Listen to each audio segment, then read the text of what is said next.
আমি তো আসলে সেইভাবে বিলবোর্ড পোস্টার এগুলো করিনি।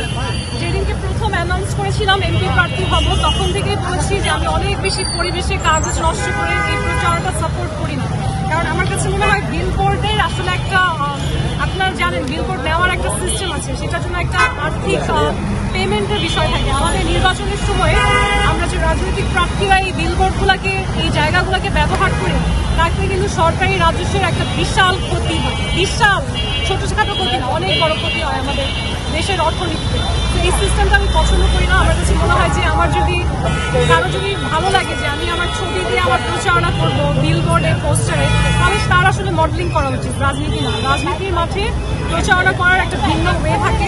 আমি আশা করি যে আল্লাহ যদি আমাকে সুযোগ দেয় এমপি হওয়ার, আমি সেই ক্ষেত্রে আমার পরবর্তী ইলেকশনের জন্য প্রস্তাবনা রাখবো যে সরকারি অর্থায়নে যাতে সুন্দর করে গণসংযোগ এবং মিডিয়ার মাধ্যমে গঠনমূলক আলোচনার মাধ্যমে সব প্রার্থীদের মধ্যে জনগণ বাছাই করতে পারে যে সেরা কে হবে।